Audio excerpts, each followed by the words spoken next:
Oi, gente, aqui quem fala é a Bianca, monitora de vocês de nutrologia.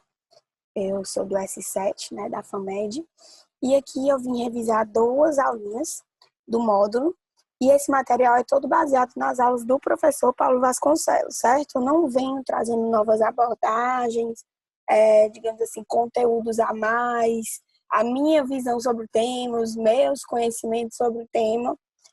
O meu foco aqui é realmente fazer uma revisão para a prova de vocês. Então, me baseei nas aulas do professor que estão disponíveis no site. Tanto que eu vou mais pontuar com vocês os tópicos principais, certo? Não vou estar dando uma aula novamente, até porque a aula já está no site. Não vejo sentido de eu estar repetindo as mesmas coisas que o professor repetiu, digamos assim, toda aquela explicação, certo? O foco aqui é mais de revisão mesmo. Então, vamos lá. Qualquer dúvida que vocês tenham sobre isso daqui, né, vocês podem me mandar mensagem, certo? Pelo WhatsApp, Instagram, enfim, qualquer coisa. Vamos lá. O primeiro tema que a gente vai falar é suplementação oral na saúde e no esporte, certo? Antes de tudo, né, para a gente falar sobre suplementação, a gente tem que saber o que é esse tal do suplemento. Então, o suplemento alimentar vai ser um produto de gestão oral, ou seja, o paciente, né, a pessoa vai ingerir. E o foco dele, né, o objetivo dele é justamente suplementar a alimentação desse indivíduo. É importante saber que eles colocam isso acima de 3 anos de idade, certo? E o que é que pode ser um suplemento? Nutrientes, substâncias bioativas, enzimas, probióticos, essas coisas podem ser isoladas, podem ser combinadas, enfim. Né? As formas de apresentação são diversas. Isso deve ser mensurável, né? E diferente de alimento convencional. Então, a apresentação dela não vai ser como um alimento, vai ser em cápsula, pastilha, comprimido, pílula, solução, tablete, enfim. Por exemplo, como assim não pode ser alimento? Se eu vou suplementar cafeína, eu vou tomar aquela cafeína em cápsulas, eu não vou estar tomando café, certo? Eu não vou estar tomando o alimento mesmo.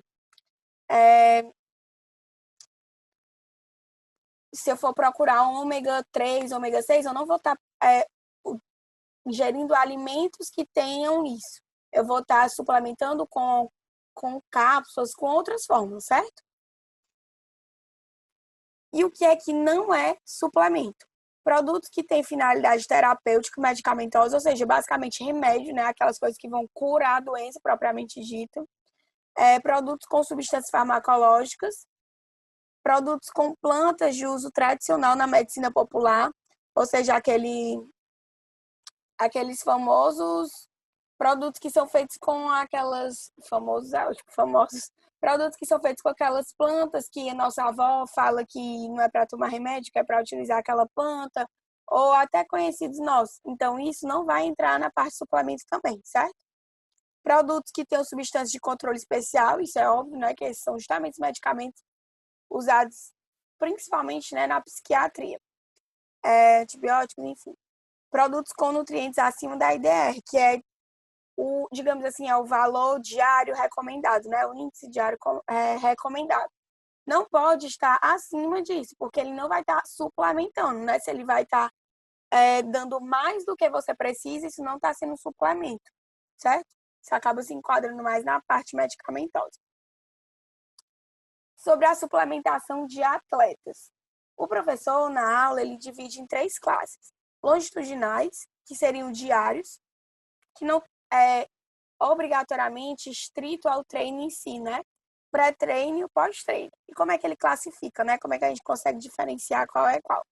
Os longitudinais estão relacionados à imunidade, formação de massa muscular, até mesmo para preservar o condicionamento físico, para que aquele atleta não tenha uma diminuição do rendimento, né? E hidratação, que a gente sabe que os atletas acabam nem desidratando, mas gastando muito mais do que pessoas que não têm o hábito do exercício físico, certo? Pela questão do suor, o esforço extenuante, enfim. Em pré-treino, geralmente são utilizados suplementos que vão evitar a diminuição do rendimento ou o caso de hipoglicemia nesses atletas, porque a gente sabe que o gasto é muito maior, né, durante o exercício, então isso não pode ocorrer, isso deve ser evitado ao máximo. E no pós-treino, é interessante suplementar proteína para que haja a hipertrofia e a recuperação muscular, né? Isso é óbvio, a gente sabe que, tipo, no exercício físico a gente vai estar trabalhando os músculos e a proteína é aquilo que está mais associado à hipertrofia, aumento de massa muscular, né? E a recuperação, obviamente. E também é interessante suplementar carboidratos para promover a ressíntese de glicogênio, para que a gente esteja sempre produzindo, para não ter que buscar em outras rotas alternativas do nosso organismo, digamos assim. Como foi mais ou menos que o professor dividiu na aula? Nos longitudinais, que são aqueles diários, ele utilizou cafeína, ômega 6 ômega 3. Ômega 3, mais para o fim da aula, ele comentou sobre perspectivas futuras de algumas coisas, né? E no ômega 3 ele falou sobre ter muitos estudos. Já existem alguns estudos que isso está concluído, né? Em parte, outros que estão tentando estudar ainda mais o potencial do ômega 3.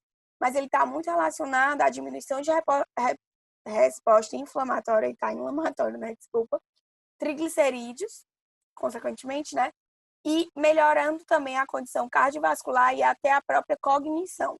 Ou seja, o ômega 3 relacionado a inúmeros benefícios, né? Questão de inflamação, obesidade que está no meio disso, condição cardiovascular e até mesmo a cognição. Em pré-treino, ele fala sobre maltodextrina, carboidrato, certo? É açúcar. Cafeína, pela questão de ser estimulante. A creatina, que está com asterisco, porque não obrigatoriamente ela precisa ser utilizada no pré-treino, né? Eu vou falar um pouco mais à frente da creatina. Minerais, para que não tenha nenhuma desordem hidroeletrolítica, né? Para que os minerais estejam sempre sendo repostos. Carboidratos de maior complexidade também. E no pós-treino, proteínas em pó de uma forma geral, né? Pode ser whey protein, caseína, albumina, enfim. Carboidratos, minerais e vitaminas também de uma forma geral.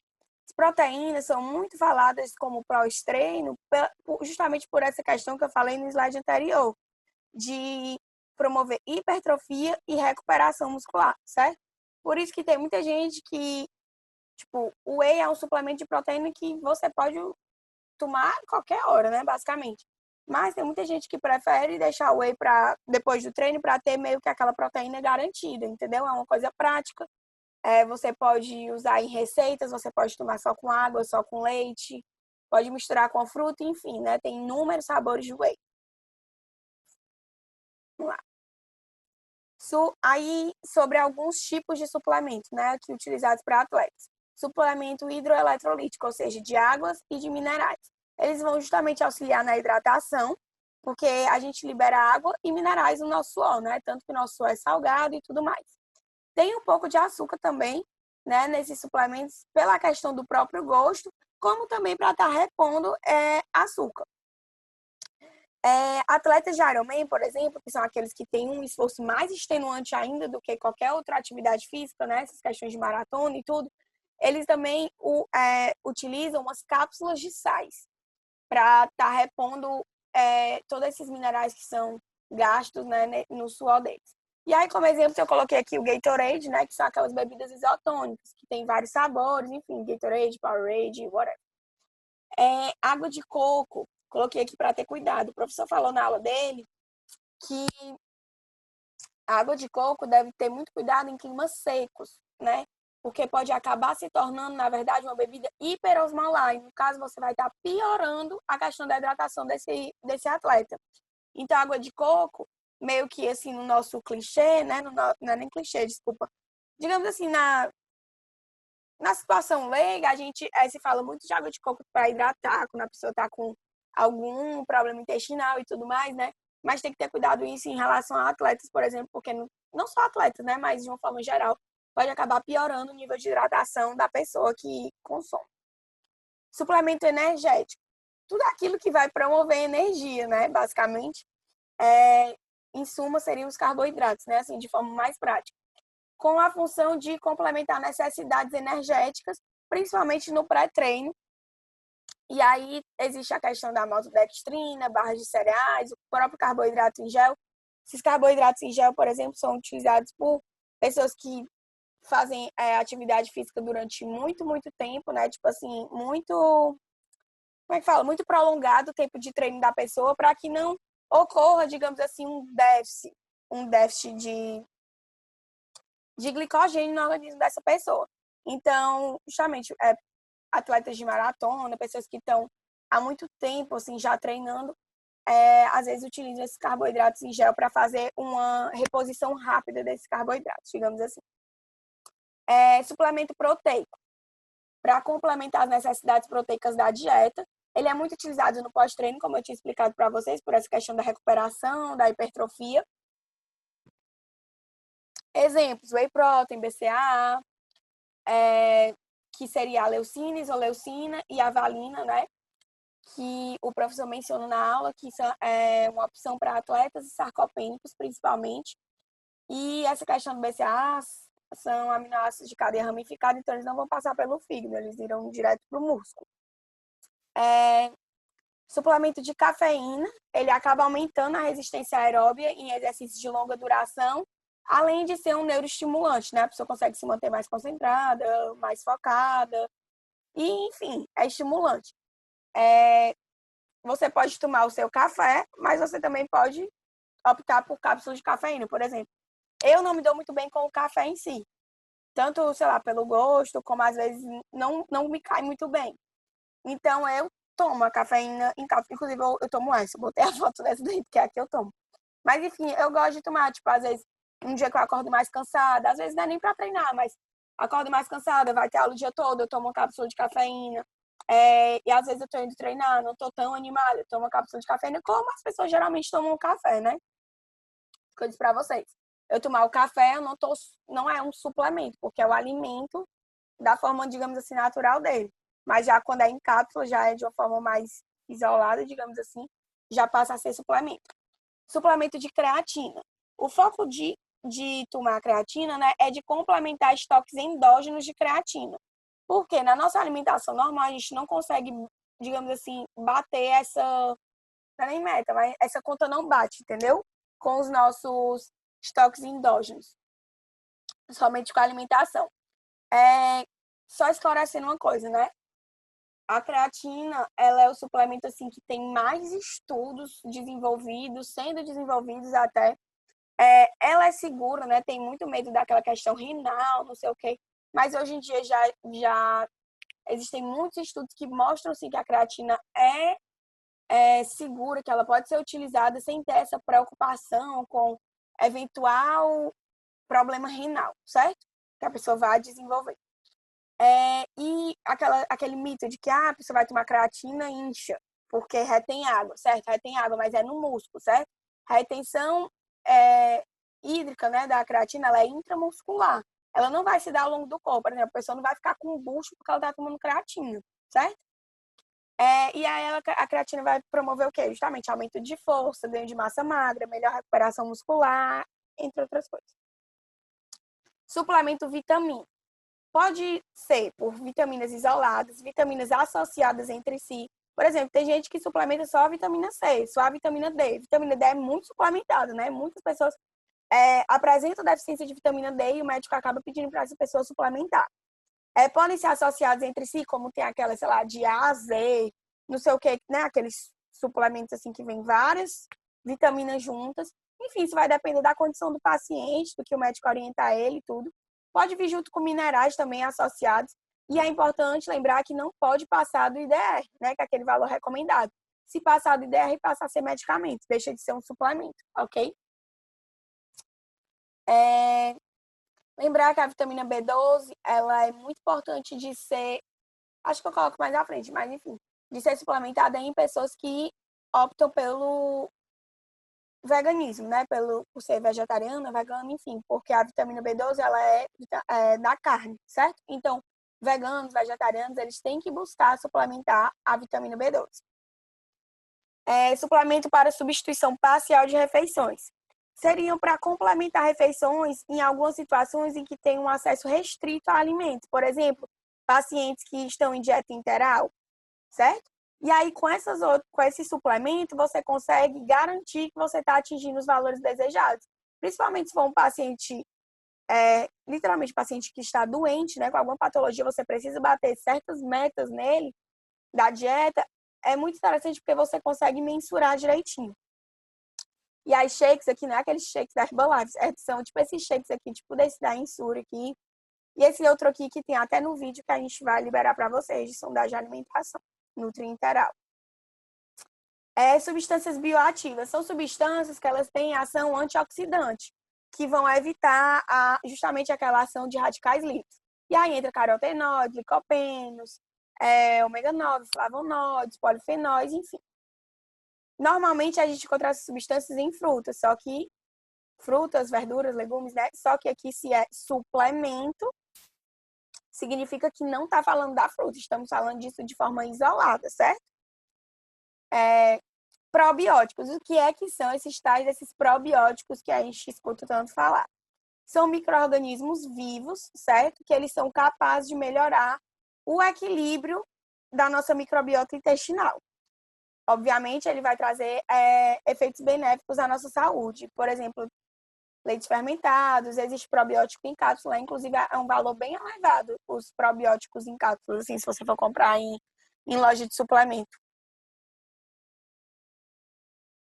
E qual a diferença entre esses tais desse biótico? Aqui, o leite fermentado, eu adorei essa figurinha. Enfim, né? O que seriam os pré-bióticos? Qual a diferença, né, o principal dos pré para os probióticos? Os pré-bióticos são substâncias que nós não absorvemos, certo? Que o nosso corpo, por si só, não absorve. Por exemplo, fibras, né? A gente sabe que a gente tem alguns organismos para poder digerir essa fibra, porque a gente mesmo não digere fibra. E aqui tem comida dos probióticos, mas seriam como se fossem as comidas dos probióticos, que é justamente o que eu disse para vocês. A gente não absorve, por isso que aí os nossos probióticos, que são micro-organismos que vivem na nossa microbiota intestinal, vão digerir os pré-bióticos, entendeu? É como se fosse a comida dos probióticos. E aí eu botei como exemplo leite fermentado, né? Pode ser em cápsula também. E os simbióticos seriam uma junção de pré-bióticos com probióticos, certo? Seriam os dois juntos. E aqui eu coloquei uma observaçãozinha da intolerância à lactose, que ela tem a ver com isso daqui. Quando a gente nasce, a gente tem aleitamento materno e tudo, né? E nós nascemos, né? A gente tem a enzima da lactase, que é para justamente quebrar a lactose. O que é que acontece? Ao longo da vida, algumas pessoas vão perdendo a funcionalidade, a existência dessa enzima da lactase, seja por questões genéticas, seja por doenças associadas, enfim, algumas pessoas vão perdendo. Por exemplo, eu sou intolerante à lactose. E aí o que é que acontece? Se a gente não tem essa enzima para degradar, a lactose vai se acumulando no nosso intestino grosso. E aí isso é uma festa para os micro-organismos, certo? Porque eles vão querer comer aquilo que a gente não comeu, né? A gente está dando comida para eles. Só que o que é que acontece? Eles não vão fazer isso. Vale, meu Deus, esqueci a palavra. Enfim, eles vão acabar tendo que fazer fermentação para poder digerir essa lactose, certo? Quando eu fermento, o que é que eu libero? Gases e outras toxinas. E aí isso aqui vai ocasionar flatulências, estufamento, cólicas nas pessoas que são intolerantes à lactose. Por isso que as pessoas que estão sempre reclamando de gás, que estão se sentindo empachada, que está com muita dor, essas cólicas que a gente tem é justamente dos gases, né? Enfim, então a intolerância à lactose, ela tem a ver com isso também. E aí, geralmente, o que é que os intolerantes à lactose fazem? Tomam uma enzima. Optam por alimentos sem lactose, né? Que, na verdade, não sei se vocês sabem, mas não existe aquelas coisas, é sem lactose. O que eles fazem é que eles adicionam a lactase. Então, por exemplo, aqueles iogurtezinhos sem lactose. Não é normal, só que eles adicionam a lactase. Então, a pessoa consegue digerir a lactose, né? Digamos assim. Tá, era isso. E aí o professor frisou bem que hormônio não é suplemento, certo? Que não é uma necessidade de estar hormonizando por fins estéticos, que hoje em dia muitas pessoas fazem, né? Mas que a hormonização, como a gente até estuda, né, na própria faculdade, acho que até no S6 vocês vão ver direitinho, enfim, acho que em URO, que a necessidade da hormonização, ou seja, a necessidade de aplicar hormônio ou ingerir hormônio, enfim, deve ser direcionado para pacientes que têm sinais clínicos de deficiência desse hormônio, certo? Pacientes com sarcopenia, pacientes que apresentam hipogonadismo, enfim. E aí lembrar, né, que um prato colorido é sempre a melhor opção. Geralmente a pessoa consegue suprir quase todas as necessidades por meio da alimentação, se ela for equilibrada e diversificada. Não são todos, tem coisas que realmente a gente precisa suplementar, por exemplo, a creatina, que eu disse para vocês. Por isso que hoje em dia tá uma febre de creatina, porque é uma coisa muito boa, é uma coisa que a gente realmente não consegue pela alimentação, né? Não é tipo, a pessoa tomou whey protein, mas pode conseguir pela alimentação. De fato, a pessoa pode conseguir bater a meta dela de proteína pela alimentação. Mas existem esses outros fatores, né, digamos assim, que seja o whey protein, seja a albumina, seja a caseína, enfim, que ajudam essas pessoas a baterem suas metas de proteína. Então, pessoas que são, bem que eu estou fazendo vários gestos aqui, não tem câmera ligada, né? Mas, enfim, as pessoas que principalmente fazem academia, né, crossfit, enfim, que estão buscando hipertrofia, utilizam bastante a creatina hoje em dia. Mas, enfim. Gente, eu vou fazer 2 vídeos separados. Eu acho que é melhor, porque eu tenho medo de não dar tempo. Eu vou encerrar esse daqui e aí o próximo eu falo do outro tema.